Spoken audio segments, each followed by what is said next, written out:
अंबरनाथच्या हरिओम park परिसरात हळदी कुंकू समारंभाचं आयोजन करण्यात आलं होतं। शिवसेना शहर प्रमुख अरविंद वाळेकर यांच्या वाढदिवसानिमित्त जगदंब मित्र मंडळ आणि उमेश यादव यांच्या माध्यमातून या कार्यक्रमाचं आयोजन करण्यात आलं होतं। उमेश यादव हे जगदंब मित्र मंडळाचे अध्यक्ष आहेत। त्यांच्या माध्यमातून अंबरनाथ शहरातील हरिओम पार्क परिसरात नेहमीच विविध सामाजिक उपक्रम राबवण्यात येतात। शहर प्रमुख अरविंद वाळेकर यांच्या वाढदिवसानिमित्त महिलांसाठी हळदी कुंकू समारंभ आणि खेळ पैठणीचा कार्यक्रम आयोजित करण्यात आला होता।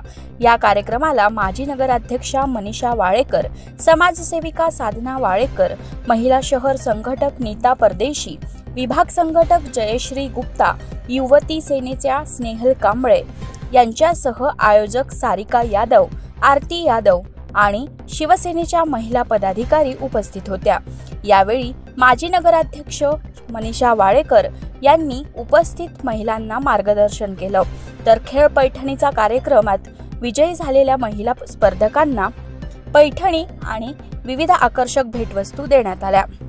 शेकडो महिलांनी या कार्यक्रमातून हळदी कुंकू समारंभ साजरा केला, तसंच खेळ पैठणीच्या या कार्यक्रमाचा आनंद घेतला। प्रतिनिधी अजय जोशीसह राज्य माझा न्यूज, अंबरनाथ।